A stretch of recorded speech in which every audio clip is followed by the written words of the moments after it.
Welcome to part 2 of this week's podcast. So let's go ahead and just kind of journey through this. I think, Hank, you had asked earlier about what do the average Israelites do? How do members of other tribes interact with this sacred space? That kind of speaks to how these different spaces were used. So I'm going to draw heavily upon a 3D digital reconstruction of the tabernacle that was recently done by a friend of mine named Daniel Smith. He's been very gracious to let us use these images to help visually facilitate our conversation here. He has a YouTube channel. It's called The Messages of Christ, where he has several videos posted on ancient Israelite institutions, including a recent video series on the ancient tabernacle. And the ways in which he walks you through it, I think you'll find very interesting. They might be a slightly different approach and represent a different perspective than what we'll try to do here. I think these videos will do a lot with, looking back on this system and how can we, as later Christians, find resonance from a Christian perspective. What we're going to try to do here is just try to understand how these spaces functioned in the context of ancient Israel first. So let's go ahead and walk through the spaces then. So let's start with that outer courtyard. How does the outer courtyard work? Well, if you are an Israelite who needs to go to the temple to provide any kind of sacrificial offering, basically what you'll do is you'll appear at the front of the tabernacle space. So the outside curtain will have curtains that themselves will be accessible by average Israelites.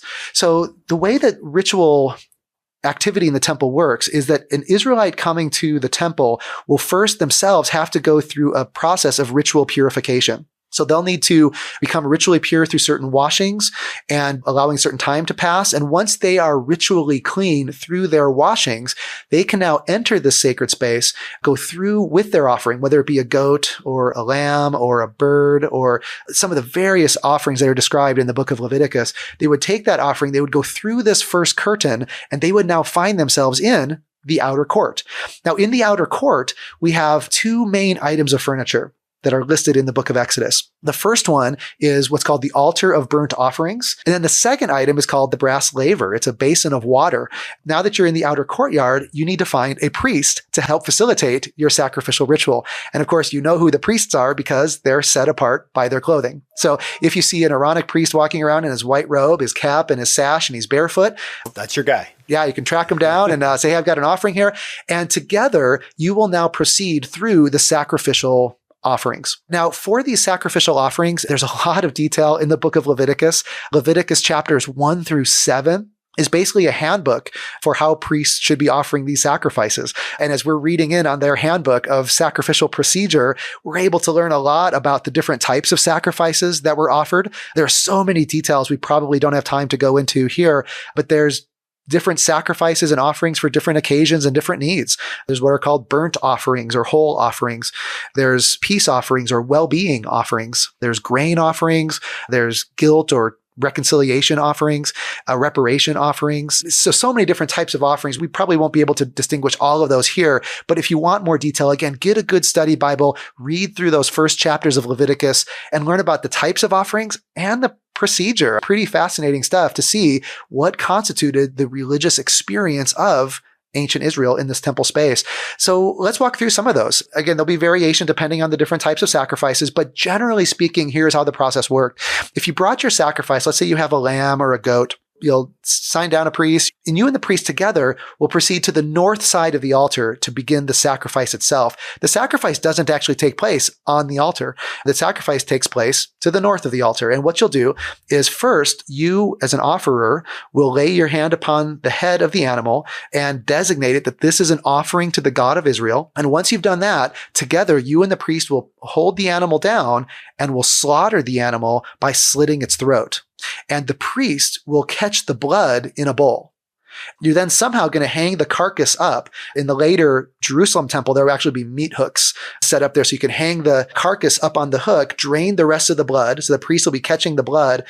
And then what you'll do is start slitting the body of the animal, slit the hide. You'll open it up and you'll start pulling out the different fat, the kidneys. Book of Leviticus describes in great detail all the different inside internal bits of the animal. You'll actually remove the animal hide. Depending on the sacrifice, either the priest will take that home as a priestly gift, or sometimes you will take that home as an offerer. And now the priest basically functions as a butcher. I mean, this whole area is like a butcher shop at this point because you now have got the different animal pieces on the table. He would have already tossed the blood at the altar, maybe dabbed the blood on the horns of the altar or tossed it out at the base of the altar. But after disposing of the blood at the altar, the priest will take the meat of the animal and will ascend the ramp and will put the meat on top of the altar. So the altar itself is basically a barbecue pit. It's described as having a brass grate up on top, and there's a fire that's underneath it. So the altar is not where you kill the animal. That's off to the side. The altar is where you roast the meat of the animal. And depending on the sacrifices, you might burn all of it up. The burnt offering or the whole offering is where you'll take the different animal parts and you'll burn it all on the altar. It's one big roast that goes all the way up, and the whole thing goes up to God. And so the idea of a whole or a burnt offering is that it's all offered up to God, and the whole thing just burns up. Other sacrifices, though, like the shelamim or the peace or the well-being offerings, for example, Leviticus describes those as not being completely consumed, but by being roasted. And it's like you're cooking the meat, and once it's done on one side, the priest turns it over and it's done on the other side. And at that point, the priest will divide up the roasted meat and you'll actually eat it. And the book of Leviticus describes some of those consumed sacrifices as being divided where the priest gets the right hand shoulder of the animal. And so the priest will eat the meat from the right shoulder of the animal, and the one who's coming to make the offering will eat the left portion of the animal. And so right there in this sacred space, the priest will eat some meat, you will eat some meat. And I know, again, from a modern Christian or modern Latter-day Saint perspective, this just really seems like an odd way to have a spiritual experience, but this was a significant religious ritual in the ancient Near East, including in ancient Israel. And the idea is you and God's representative, the priest, together are consuming the flesh of the sacrificial animal that is providing you with atonement or reconciliation. And that as a concept, right, the idea of eating the meat of the sacrificed animal with God's representative, the priest, itself will have long-reaching impacts into later Christian liturgy and later Christian ritual. In a Christian context, of course, the bloodless version of this is the Eucharist, or what Latter-day Saints often call the sacrament, right? This idea of taking a sacrifice and eating the flesh of that sacrifice along with God's representative, and together partaking of the sacrificial meat of the animal that died to provide you reconciliation is a pretty significant ritual of communion, right? And which is why in a Christian context, the Eucharist or the communion or the sacrament still performs those same gestures, only it's a bloodless version of it. Because looking backwards, Christian would say that the blood was shed by Jesus on the cross, but we still perform the outlines of that ritual through Eucharist or sacrament or whatever. So the concept of eating the sacrificial meat is not as foreign to modern Christians or modern Latter-day Saints as we might sometimes think. But in ancient Israel, it was a very physical experience where you're eating this meat. And then once you finish eating the meat, whatever's left, either the priest will wrap it up and take it home, or the worshiper will take the animal hide maybe and wrap it up and take it home and finish the meat there. But in any case, the meat is to be consumed in many of these sacrifices. And I'll just say, because as an archaeologist, we haven't been able to talk about archaeology a lot in this lesson because this conversation is mostly textual based. We're just looking at the description of the ancient Torah text. But as an archaeologist, I think it's very exciting and fascinating that when we do find archaeological sites where this type of ritual was performed. So for example, if you go up to northern Israel today, the site of Tel Dan, where an ancient Israelite sanctuary was built in later centuries, long after the tabernacle narratives, the northern kingdom of Israel built a temple to the God of Israel at the site of Tel Dan, and that's been excavated. And in the outer courtyard of the Tel Dan sanctuary, you can see the altar, very much like what would have existed in Solomon's temple. But in the rooms off to the side, when they discovered the bones of animals that had been sacrificed on the altar, they noticed that in certain rooms, the bones were only the right hand portions of the animals, meaning that there would be certain spaces where the priest would consume the animal portions that were belonging to them based on Pentateuchal legislation. And so it's fun to see archaeological remains of this type of ritual experience where you can imagine you eating some of the meat, the priest eating some of the meat, and then discarding the bones somewhere in the courtyard there. And archaeologists later came along and discovered that, at least in other sanctuary settings. But there's nothing, of course, to find from the tabernacle because it was so temporary. It's fun to see that reflected in the material culture. That's how the sacrifice itself would be conducted. I don't know if you guys have any thoughts on any things you want to unpack there before we proceed, because we're just now getting started in the ritual system. But any thoughts so far? This was one of the questions that I had wondered as a kid was, if you just sacrifice it, do you eat it? Do you eat part of it? And I think you helped answer that. Some of them, you said, are fully consumed, but some you eat. And then I love how you connected that to perhaps before this Passover, the first Passover maybe, where they ate the lamb, even to the sacrament where you take part of that sacrifice.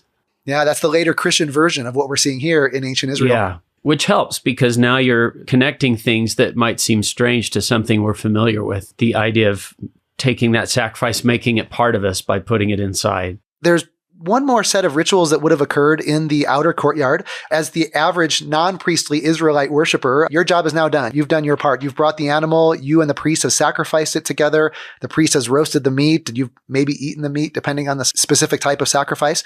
But at this point, the priest will continue some of his ritual activities, moving closer to the sanctuary itself. So you'll remember that the next item of furniture within that outer court space is a basin of water. As you could probably imagine, after that sacrificial ritual, the priest is going to have a lot of blood on his hands and maybe even on his garments as well.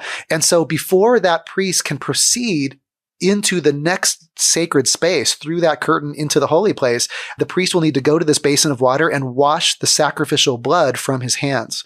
So this basin of water in the temple courtyard, there's no indication that it has anything to do with ritual immersion or baptism. Those are certainly later Christian ideas that could resonate with a water feature like this. But in ancient Israel, this washing basin seemed to be mostly for the washing of the priests, their hands and their feet, and Leviticus says even their garments. If any blood had gotten on them, they can wash themselves clean of the sacrificial blood at this basin of water. And that basin of water then also allows them to perform the necessary ritual purification washings that would allow them to now enter the next zone of sacredness, which is the holy place, which is just on the other side of the curtain that you see here in this picture. For those two activities of ritual sacrifice and then ritual washing, both the two main activities that would have occurred in the outer court. That's another great image from Balaj that he actually shows us a lot of what we just described. In fact, this might give us a fun chance to just summarize this. You'll notice here that you see in the reconstruction, you can see the high priest walking around in his garments, and you can see the other Aaronic priests walking around in their robes and caps and sashes. You can see here on the left, in the left corner, you can see the artist put in some tables, right? That would be the idea. That would be where some of the butcher activity would occur, the slaughtering of the animal, the processing of it. But then you can see over here on the altar, you can see the priest reaching over and putting the meat on the altar. You can see the fire being kindled underneath it. So there he is roasting the meat. And then if you go beyond that, closer to the sanctuary, you can see a basin of water. You can see the priest washing the blood from his hands, becoming ritually purified through that basin of water. And then once he's been purified, you see another priest parting that curtain and now going into the holy place, which is the inner court of the actual tent sanctuary. So it's in this space that now only the Aaronic priests can access. So remember, each zone becomes increasingly holy and also increasingly restrictive. The outer court, Israelites could be in the outer court with the priests. But once you pass through that initial curtain, now you're into the holy place, and now only the priests can minister on behalf of Israel in that space the closer we get to God's presence. This is Daniel Smith's digital reconstruction of what that interior space would look like. In the holy place or inner court of the temple, the book of Exodus describes three main items of furniture. There is on the south side, the menorah, which is a 7-branched golden candlestick. The description of the text seems to indicate that the menorah is like a tree. There's a lot of speculation. Is this meant to be like the tree of life? We mentioned earlier, there's a lot of garden imagery here that connects the tabernacle space with the paradise of God in the Garden of Eden, Genesis chapters 2-3. So there's some potential connections here with Genesis. But in addition to this tree imagery, the 7 branches of this golden candlestick or menorah all support oil lamps, right? So there's oil lamps on top, and these lamps were meant to be lit by the Aaronic priests every morning and every evening, so they keep it burning throughout the day. And again, what does it mean? What does it symbolize? In an ancient Israelite setting, it's probably just has to do with representing the divine presence. It's the divine light. It's representing God's house that we're maintaining, and we're maintaining his presence in it. So the menorah is a really important item of furniture in the holy place. If we then turned around, did a 180, and we're now on the north side of the interior space, we have the table of showbread. Here we have 12 loaves of unleavened bread, along with vessels of wine and probably some cups of incense as well. And again, this is going to be the table of the Lord. If this is God's house, this is the dining place of the house, right? Again, in ancient Near Eastern cultures, it was very common to have food in the house of the deity as a way to maintain the presence of the deity.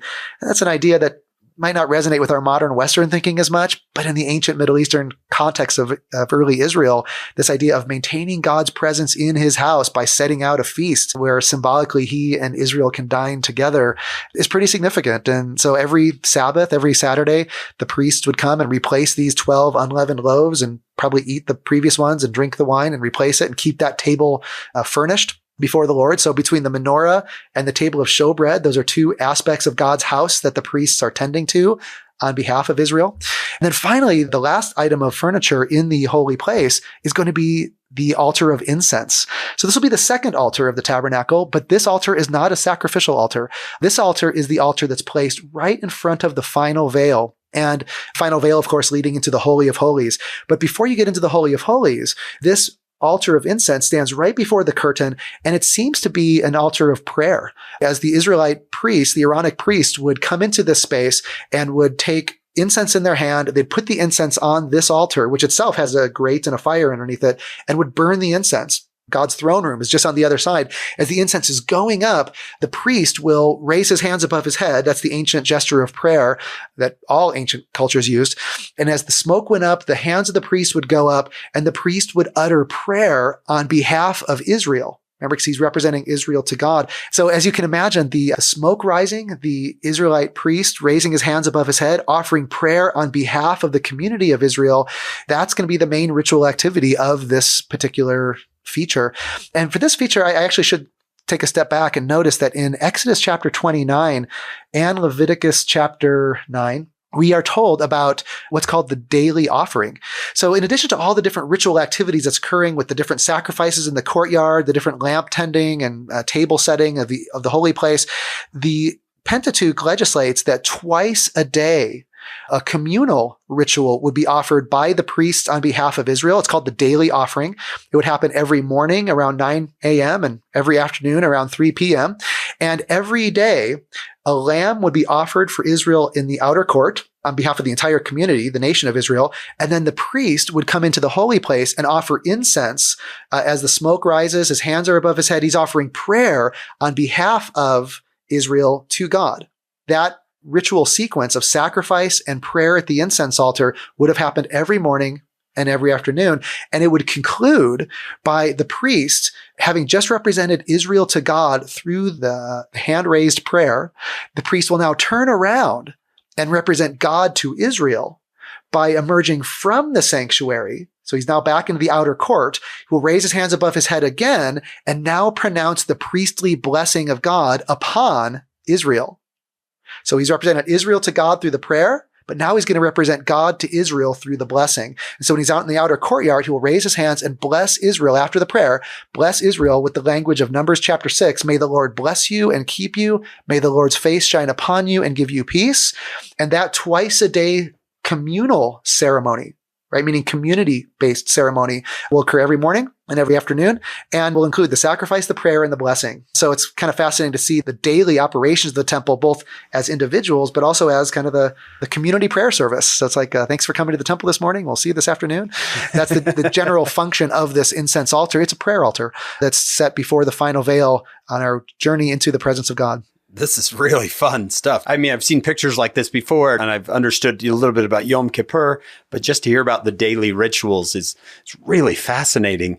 If I have my Latter-day Saint lens on, I can see a lot of overlay with the altar right in front of the veil. Exactly. So with all the differences and the similarities, I mean, together, I think this is how we work through temple literacy, right? We just understand how this worked in antiquity. We understand the shared conceptual vocabulary and note the differences. And I think all of those steps are really important temple preparation and temple education for biblical and modern peoples. Speaking of shared vocabulary, okay, so what did you call it? The basin of water? Brass laver, I think is what the King James calls it, the brazen laver. And they would wash their hands before going into the holy place? That's right. So what came to mind was that oft-quoted scripture mastery, Psalms 24, 3 and 4, who shall ascend into the hill of the Lord? You shall go to the holy place, he that hath clean hands and a pure heart. This was literally clean hands. Today we can compare that to clean hands, doing good things, not staining yourself with sin, and pure heart, pure intent. So I'm hearing that and I'm going, hey, that's the psalm right there, clean hands, before going to the holy place and the hill of the Lord, which is the temple, right? Which is the temple. Exactly. That's a great reminder, by the way, that in later Israelite temple worship, so in other words, as this system developed over the centuries within the ancient Israelite community, the ceremonies themselves came to become more elaborate. Eventually, you had priestly choirs and priestly musicians who would perform, who would chant the psalms or specific psalms in the outer courtyard while the sacrifices were happening. And so one of the psalms, these are basically temple hymns. Many of the psalms are the temple hymns sung by the Levitical choirs in the outer courtyard to accompany the sacrificial activities. And so several of these hymns actually contain language that you can easily imagine describing the sacrifices or describing the ritual purifications. The one that you gave, John, is a great example of Psalm 24. It seems to be a bit of a call and response hymn. Who shall ascend to the mountain of the Lord? Is one chant. Then the other chant is he that has clean hands and a pure heart. So there almost might have been a call and response baked into the hymn. But of course, these aren't hymns in the modern Protestant 4-part harmony sense. These are ancient Middle Eastern chants, but chanting the words of the Psalms that accompany the sacrifice.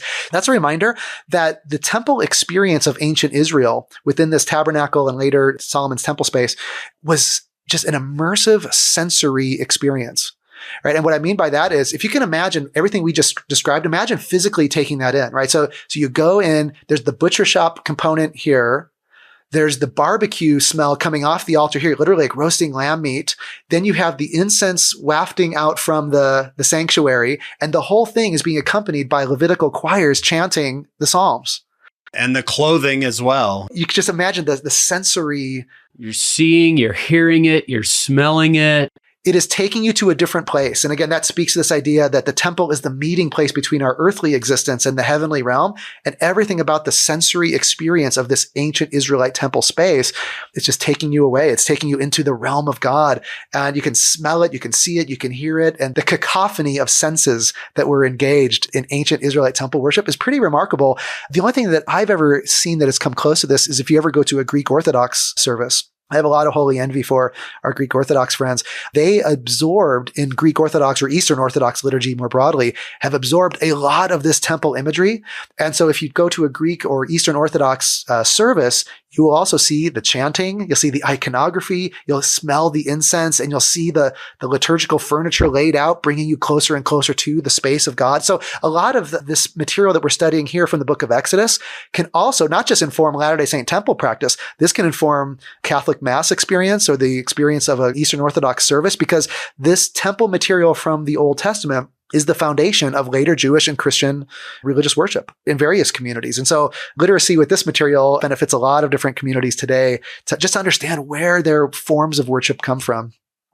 Do we know how often an average Israelite would go to the temple, or even a Levite? How often is he going to work in the temple? Those are really great questions. The book of Exodus and Leviticus, they don't address that directly, but from other sources and other later Jewish history, we can put together a basic picture of this. It seems like for the most part, you would probably only go to the temple a few times in your life, depending on where you lived. Of course, if you were in Jerusalem, maybe you went much more often. We read about in the New Testament, for example, individuals who went to the temple daily. So they're clearly people who lived nearby who would attend to the temple frequently. But for those who lived in Galilee or part of the larger Mediterranean world, these were pilgrimage events, maybe once or twice a year. If you could afford that, you'd go to the temple for a pilgrimage festival. Maybe people couldn't afford even that. So we don't really know exactly how often people would have gone, probably dependent on their proximity to the temple, how often they would have wanted to make that journey down to the temple, especially the farther away you live. If you are a Levite or a priest, by the time you get to the later Old Testament writings, and certainly by the time of the New Testament, the Levites and priests themselves had multiplied exceedingly. There were priests and Levites living in so many different communities. So they arranged a system where they would come on rotation during the year.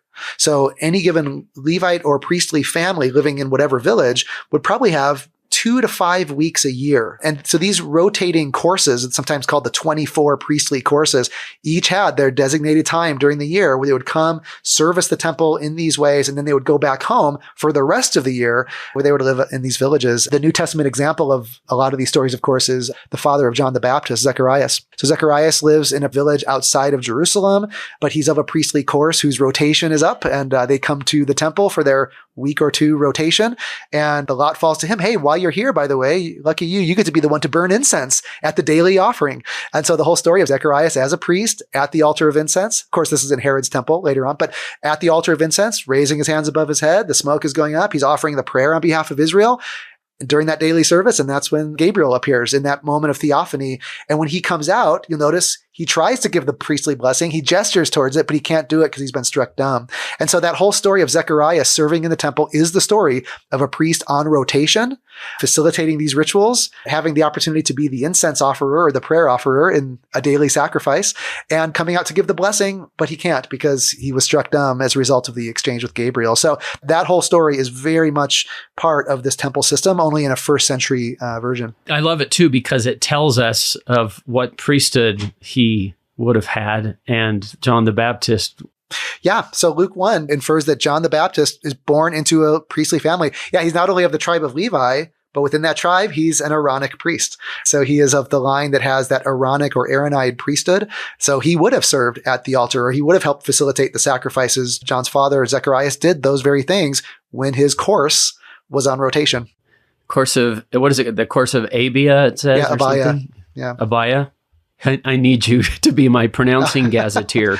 Yeah, no, it's fun. So in any case, I hope this has been helpful, and we're not quite finished yet, but as we're just going space to space, kind of understanding how this space functioned, how it operated, trying to get a sense of the experience that an ancient Israelite would have had in this space as described by the text. There's one more space, of course, that we want to explore, and that will be the space of the Holy of Holies. Hank, you'd mentioned earlier that even though we're mostly now talking about the daily routine of the temple, there was also an annual ritual called the Yom Kippur, or the Day of Atonement ritual. And this was the one time a year when the high priest would part that final veil and go into the Holy of Holies, which is the holiest and most sacred zone within the space of the ancient tabernacle or ancient temple. Let me make a few observations about the Holy of Holies itself, and then we'll kind of conclude here in just a few minutes. But so the Holy of Holies has one item of furniture in it. It's called the Ark of the Covenant. Of course, this is an item that is described by the book of Exodus and Leviticus. There are lots of early narratives in the Hebrew Bible that deal with the Ark of the Covenant. Eventually, it disappears.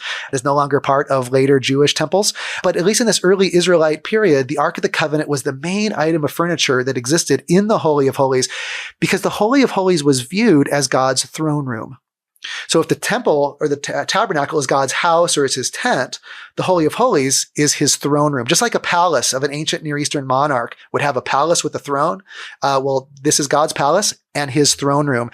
So this is a very common idea in ancient ancient Near Eastern temples broadly. And in ancient Israel, God had a throne room, and it was the Holy of Holies.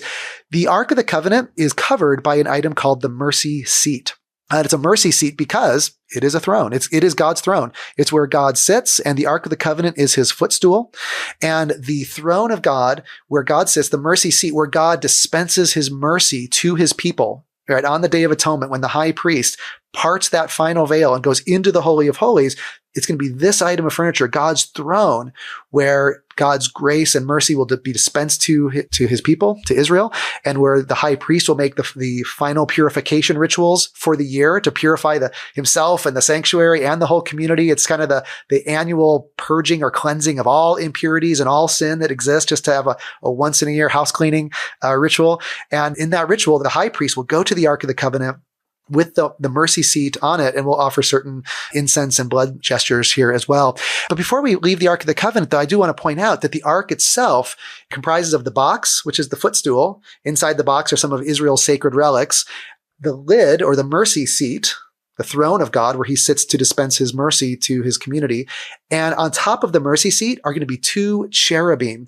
Now, cherubim are these creatures that are fairly common in ancient Near Eastern iconography. They're composite creatures. They have like the bodies of one creature and maybe the wings of an eagle or something like that. These are very common in ancient Near Eastern iconography as guardians of the divine throne. So in any context, whether it be Mesopotamian or Egyptian or Israelite, the throne of the deity is guarded by these angelic creatures. And to get into the throne, you have to pass through these creatures. In fact, it's these same angelic guardian figures, these cherubim that guard God's throne on the mercy seat or on the Ark of the Covenant. You'll notice that according to Exodus and Leviticus, those very same images are embroidered on the temple veil. Okay, because again, once you're passing through that final temple veil into the Holy of Holies, you are entering God's throne room. That's where he sits. That's where he lives. And very common in the ancient Near East was to have these guardian figures with eagle wings or lion bodies or whatever, these cherubim figures guarding the way. And so the priest has to go through the veil, passing these guardian figures to get into the presence of God, which itself is a throne room flanked by the cherubim. So again, a lot of really important cultural differences today in Christian and Latter-day Saint communities. We don't tend to resonate with the cherubim images. We have our own versions of this idea of angelic sentinels at the throne of God or the presence of God. You need to pass the angels who stand as sentinels to get into God's presence. The ancient Middle Eastern or ancient Israelite version of that are cherubim, these guardian figures around God's throne that you need to pass in order to get into God's presence. And so on the Day of Atonement, the high priest, who by the way is now dressed down on the Day of Atonement, this is all from Leviticus 16 if you want that full annual ritual described. The high priest will dress down. He'll remove his blue robe and some of the other items. The ephod is gone, but he'll just be in his priestly white robe, white cap and sash, and he will bring in incense and blood through that veil, passing those guardian creatures into the presence of God, will offer the incense. So the whole Holy of Holies is now filled with the incense smoke, again, signifying the divine presence. The book of Exodus says that when the high priest approaches the Ark of the Covenant, I will meet you there, right? In other words, that's where I will talk with you. That's where I will appear to you. And so because God's presence was often seen as so holy, the high priest would fill the whole room with incense. So it's, again, you're kind of clouding God's presence a little bit, or maybe even protecting himself from the power of God's holiness or the power of God's presence. But in any case, he's got the incense, he dabs the blood on the Ark of the Covenant, and then proceeds out of the Holy of Holies back into the outer court, where he'll perform a series of other rituals, the scapegoat rituals and other rituals that would ritually purify the tabernacle, himself, the community of Israel. And that once a year liturgical experience is the only time of the year that the Holy of Holies would have been accessed only by that high priest. So what we've just done then is we've just walked through the major spaces of the ancient tabernacle, the outer court, the inner court or holy place, and the Holy of Holies, just to get a sense of what's in these places. How do these places function on a daily basis or even sometimes on an annual basis with a larger community ritual like the Day of Atonement? And I hope this has just been a helpful journey through this experience. I think by taking a step back and looking at the big picture, seeing how it's all laid out, trying to understand it in its original context, that makes reading these chapters a lot easier, because now you're able to go chapter for chapter and read, oh, this is the sacrificial process for this offering, or, oh, this is the priestly clothing for that moment, or whatever. And now you're able to plug it into the bigger picture. Oh, this is great. I have a couple of questions. You use the word cherubim, and I know this sometimes the Old Testament, I'm thinking particularly of like the call of Isaiah in Isaiah 6 talks about seraphim. Are cherubim and seraphim, they're angelic beings both, right? Are they the same? I think they're similar, but they are slightly different. So in Isaiah chapter 6, this, of course, Isaiah is living in a day when there was a permanent temple in Jerusalem. So everything that we've just seen here in a portable, temporary tent-based condition, of course, is later standardized in the Jerusalem temple. Solomon's temple will be constructed. And it's during the later centuries or two of Solomon's temple that we get Isaiah. And Isaiah chapter 6 is his prophetic call narrative. It's his moment where he's called by the God of Israel and given this message. And he experiences a vision. It's really hard to know from the text. Is he actually in the temple? Like, is Isaiah a priest who's actually in Solomon's temple and experiencing this physically? Or is he having a vision? It's really hard to say. If it's a visionary experience, that might tap into later Jewish ideas of there being a heavenly temple, right? So meaning the earthly temple is simply the earthly shadow of the heavenly reality, which is the temple in heaven. In which case, several Old Testament early Jewish writers will have visionary experiences where they go to the heavenly temple, which the earthly temple is simply a counterpart. It's possible that Isaiah might be having an early vision of the heavenly temple, in which case he's brought up and he sees the heavenly version of this. He sees God actually on his throne in the heavenly Holy of Holies, dressed in similar temple robes. By the way, his robes fill the temple. And surrounding God's throne room are seraphim, which are angelic creatures. They don't necessarily need to look exactly like the cherubim, the lion body and the eagle wings, but they are angelic figures who are on fire, because the word seraph in Hebrew means to be on fire. So the seraphim are the fiery angels around God's throne. So it's like the cherubim guarding the Ark of the Covenant, but only it's the fiery creatures surrounding God's throne, and they're singing hymns. Holy, holy, holy is the Lord God Almighty, right? They're singing these hymns in the heavenly throne room or the heavenly Holy of Holies. And in Isaiah's call narrative, it's one of those seraphim, the fiery guardians of God's throne, who goes to the incense altar, right in front of that final veil, and takes some of the burning coals of the incense and places it on Isaiah's lips and purifies Isaiah's lips and gives him that empowerment that now allows Isaiah to go preach his message. So the prophetic call narrative of Isaiah is very much in a temple setting, either the earthly temple in Jerusalem or a visionary experience in the heavenly temple, but he is commissioned in a temple setting to begin his prophetic work. Yeah, that's what this kept reminding me of. The Book of Mormon wants us to know about Isaiah's call too, and because it's in there. In the Book of Mormon, it calls them seraphim because it's plural, the I am, right, in Hebrew. But in the Old Testament, King James, it calls them seraphims. It puts an S at the end of it. Yeah, it's kind of funny to see the quirkiness of translation come out there. Yeah, which is, I tell my students, that's like saying geeses. But but the other thing I wanted to mention was that we hear some of our own hymns in some of the things we've talked about. I had the hymn of I Stand All Amazed going through my mind. I will praise and adore at the mercy seat. You've taught us the mercy seat was the top of the Ark of the Covenant where the Lord sat, right? That's right. It's the throne of God. Yeah, so cool. So when people sing that hymn, they can think of what we've just talked about. I will praise and adore at the mercy seat until at his glorified throne I kneel at his feet. Just to kind of wrap up our survey then of this material, in Exodus chapter 40 and maybe part of Leviticus chapter 9, we get a description of how this entire system was constructed and then finally dedicated, literally sanctified or handed over to the Lord to be his dwelling place. And in Exodus chapter 40, we are told that this is going to be the moment of dedication. The whole structure is anointed. The priests are anointed with oil. And with this, the divine presence becomes manifest as a cloud coming down from heaven and as fire coming down from the sky. And following this remarkable dedication, which itself is a theophany, it's a manifestation of the God of Israel among his people, we now get this image of God dwelling among his people as a pillar of smoke by day and a pillar of fire by night. So both of those images appear in the dedication narrative of the tabernacle in Exodus and maybe a little bit in Leviticus 9 as well. And after that, the cloud of smoke and the pillar of fire became very important images to early Israel, to within early Judaism, and even within later Christian and Latter-day Saint circles of the notion of the presence of God dwelling among you, all coming from that dedicatory moment of the tabernacle, an event that was replicated in some ways with the dedication of Solomon's temple as well. So it's a fascinating way to conclude the narrative, having now just described all the details of the measurements and the different types of fabrics and the clothing and the sacrificial rituals to set it all up, to anoint it, to dedicate it to God, make it holy space. And then as part of that dedication, God enters his house as symbolized by the pillar of smoke and the pillar of fire is a pretty powerful symbol that reminded Israel that God was with them. Well, I hope that this has been a helpful overview of the ancient tabernacle system and the ancient priesthood system. To conclude then, I just wanted to make a few final observations that I hope will be helpful going forward. As I mentioned at the very beginning, there's lots of different ways that modern faith communities can interpret the significance of these features, that can see meaning in these features from where they are standing. The way that we've tried to approach it here is by trying to stay close to what's in the text of Exodus and Leviticus, like what's actually in the text of the Torah, and then try to situate that within its original ancient Near Eastern context. What would this stuff have looked like and been experienced like by ancient Israel themselves within their cultural setting?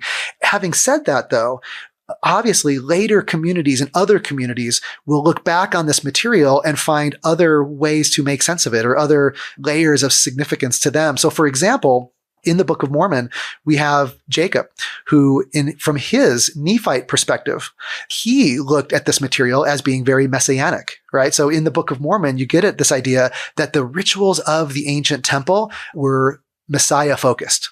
Right. And so in Jacob's writings, he talks about how we felt that these things pointed our minds to the future Messiah who would come and save us. And that's a really powerful lens for some communities to look at this material.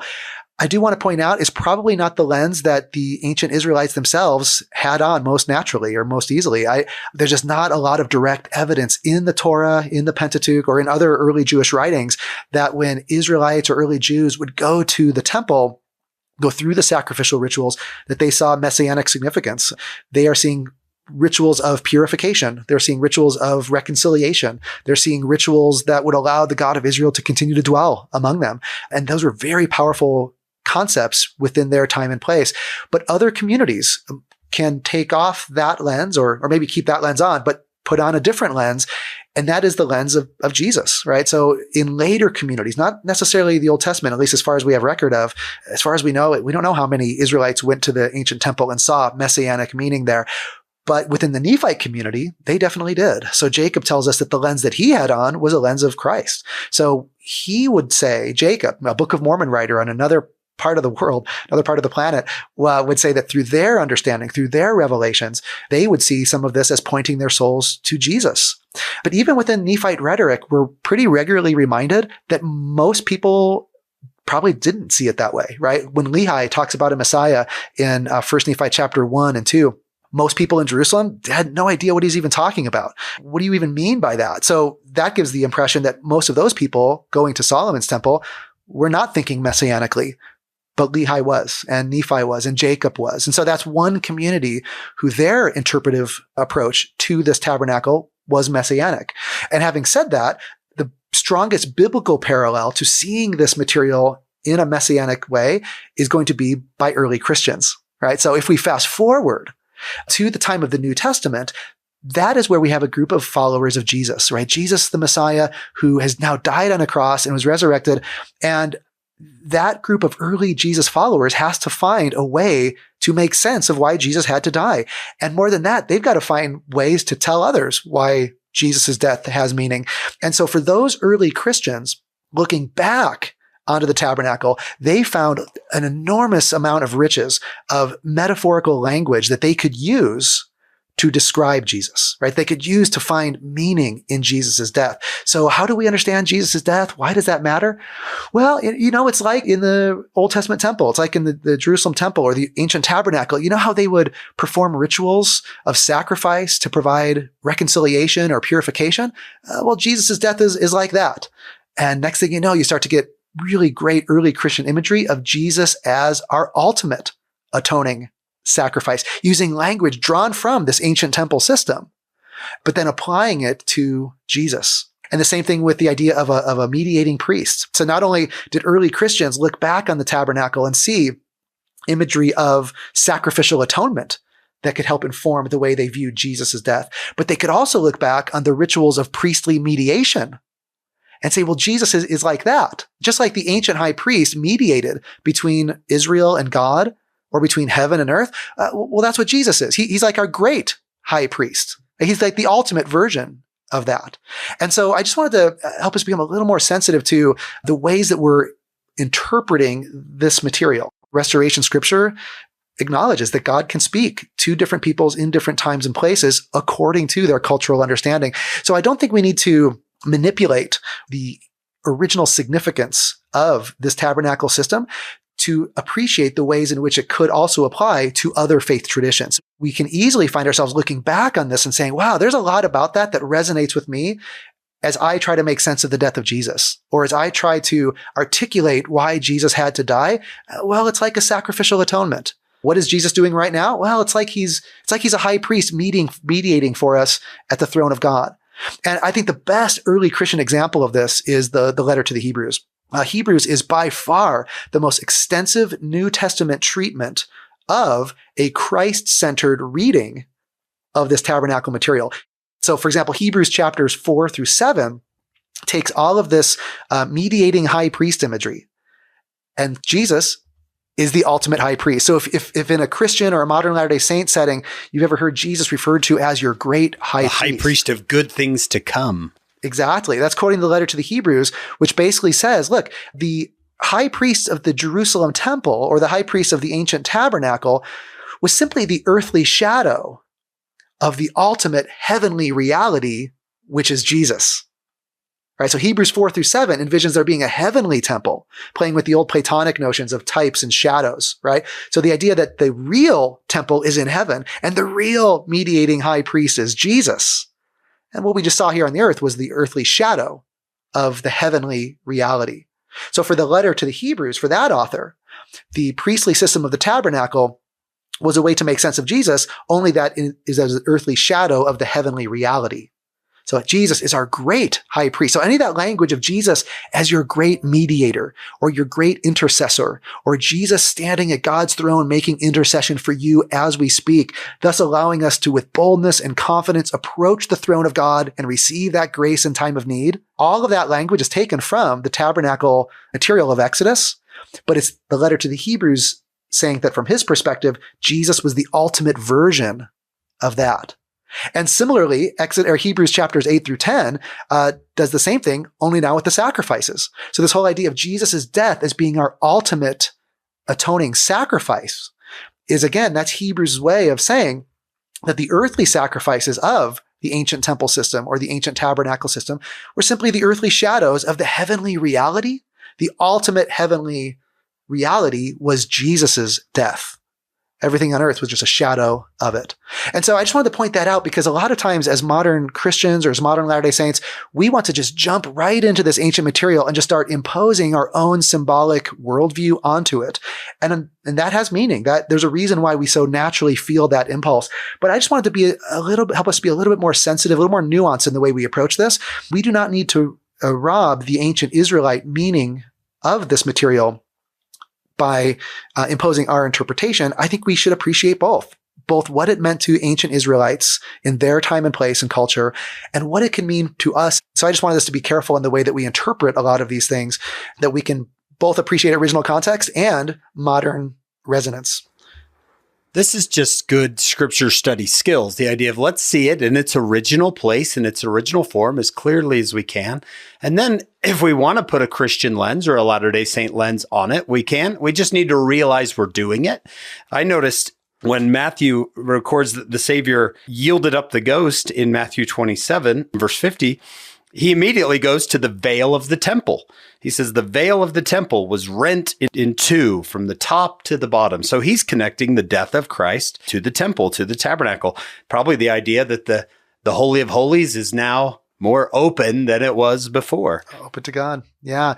Yeah. That's a fascinating example of, so Hebrews is the one who does this most extensively, but throughout other early Christian or New Testament writings, you have other Christian writers who are also exploring some of these connections between Jesus' death and the sacrifice. You get a lot of that in John. Jesus' death is like the sacrificial lamb. The Lamb of God. Who dies right? for your sins. Yeah. So there's a lot of that imagery in the Gospel of John. Again, going back to this system.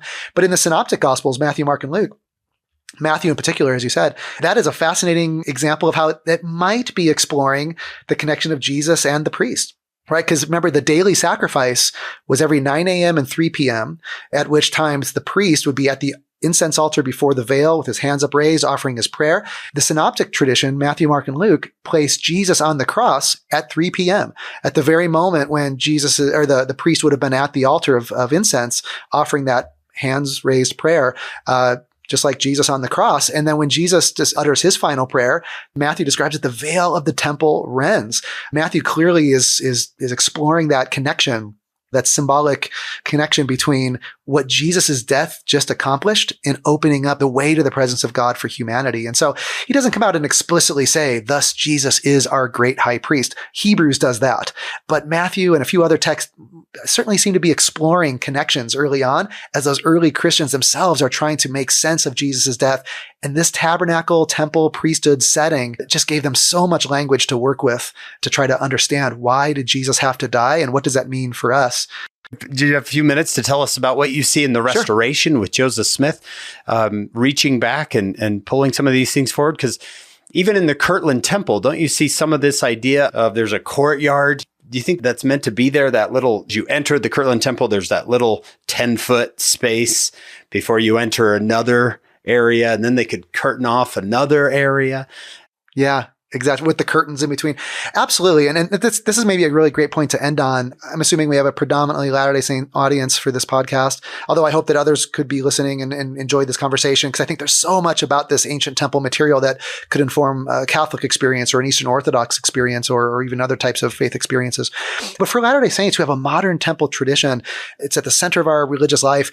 I think you're absolutely right. Part of our temple literacy, to harken back to our opening segment, part of our temple literacy is understanding how this ancient temple worked, how the similarities, the shared conceptual vocabulary can inform a Latter-day Saint temple experience, but also looking at the differences.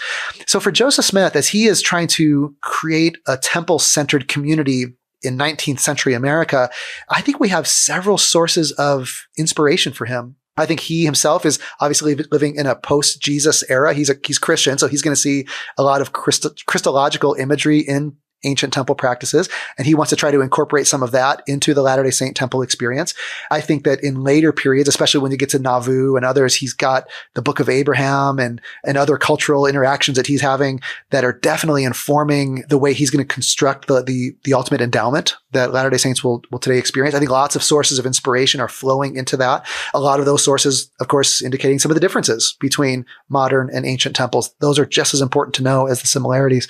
But in terms of this biblical material in particular, I think it's pretty clear that from an early stage in Joseph Smith's own temple thinking and his own temple revelations, that this biblical material plays a really key role. So in Kirtland, the first time Joseph has the community build an actual temple, you'll notice it's probably not a coincidence that he was studying Hebrew with Joshua Seixas, and he's reading through a lot of Old Testament in Hebrew. And at that very time in 1835 into early 1836, the very time the Kirtland Temple is being built and eventually dedicated, they start performing ritual washings and anointings, drawing upon the exact language from Exodus 28 and 29 and Leviticus 8 and 9. So Joseph Smith very much saw himself as bringing back some of those ancient priestly rituals from the Old Testament temple, incorporating them into a Latter-day Saint context. And then that, of course, also will influence his use of sacred space. I think, Hank, you just mentioned that the way he developed the Kirtland Temple, it's fascinating because on its exterior, it's very, very 19th century America in the exterior of the Kirtland Temple. In its interior use of space, it's very Protestant in that it's benches meant for preaching and listening, but he also divides it into 3 zones. And each zone is separated by a curtain that can be moved at various times. And at various sacred moments, the curtains are set up to make the back part essentially a Holy of Holies, just like the ancient biblical temple. And of course, it's behind that curtain that Joseph Smith and Oliver Cowdery have some of their most sacred revelatory experiences, encountering Jesus and other divine beings. And it's very much the sacred space of theophany behind the curtain. That's all a conceptual idea that's drawn right from the Old Testament. So even though he never does bring in the blood sacrifices, of course, he as a Christian would see that as being done away with in Jesus. He definitely brings in a lot of the priestly language, although Joseph Smith will build upon Aaronic or Levitical priesthood language and say, well, now let's add to that a higher order of priesthood that did not exist in antiquity, at least in Jewish antiquity, this idea of the order of Melchizedek. So Joseph's definitely expanding upon those concepts. But at the end of the day, when temple endowment experience is revealed to him in Nauvoo, there's going to be a lot of similar forms. He will dress up not only the men, but also the women in robes and caps and sashes. In other words, one of the key differences is that Joseph will take that concept of priesthood and even this concept of sacred priesthood clothing to be used in sacred space, and he'll apply it very much to the Nauvoo temple endowment, but he'll expand upon it. Now he sees it in a Melchizedek priesthood framework, a fullness of the gospel framework from his perspective. That is a framework in which not only do hereditary Aaronic men wear these sacred vestments, but all women and men of faith are washed, anointed, dressed in the robes of priesthood.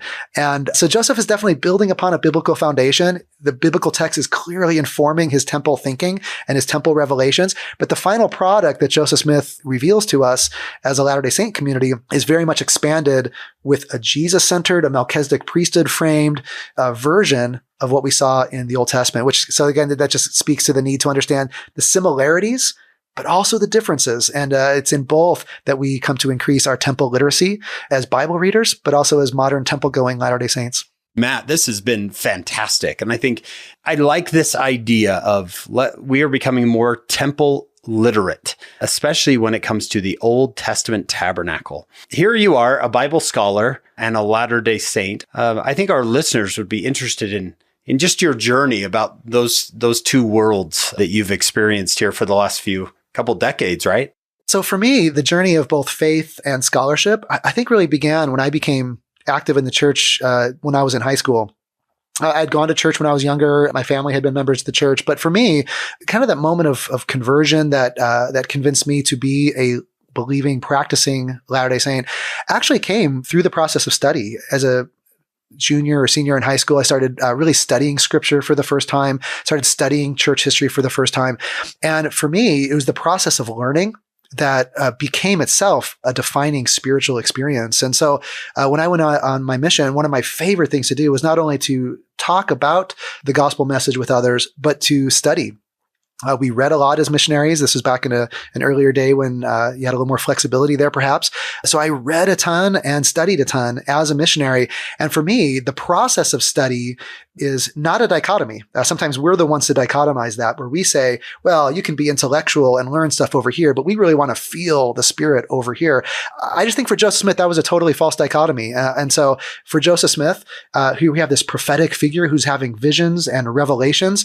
And as part of that visionary and revelatory experience, he hires a Jewish scholar of Hebrew to come teach him Hebrew verbs and Hebrew grammar, because he felt that learning through the best books, as he put it, would actually make him a better prophet. So for Joseph, there never seems to have been any dichotomy between feeling the Spirit and learning in an academic or an intellectual way. As he's going through his work on the Bible, he seems to be reading biblical commentaries and learning from the scholars of his day and learning languages, all of which he's incorporating into his spiritual experience. And so I'd say early on and all the way through my time as a missionary and as an undergraduate, I always really resonated with that dual approach of, I guess, what Elder Maxwell called being a disciple scholar. Once I got off my mission, I wanted to keep studying the world of Scripture. I ended up landing mostly in the world of the Bible, although I'm still fascinated by early church history. I still love the early days of the Restoration and trying to keep up with some of the great work that our Joseph Smith Papers colleagues have done there and other great historians. But I just kind of found myself gravitating more and more to the world of the Bible. I spent some time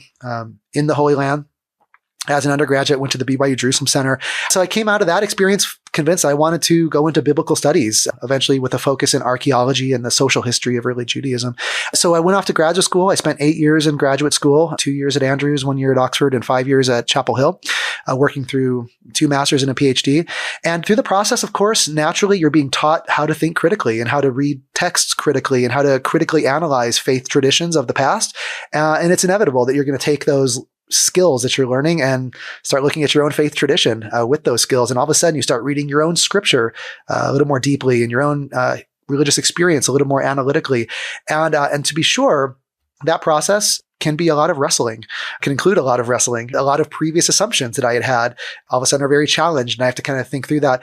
So there are definitely some moments of wrestle and challenge. I think those are necessary moments. I don't think that the process of becoming a disciple scholar comes easily or cheaply. It comes through a lot of soul searching and a lot of wrestling and a lot of needing to process new information. So as I come to realize, the biblical text is more complicated than I once thought, or maybe these authorship issues are a little more nuanced than I once thought, or 100 of those types of questions.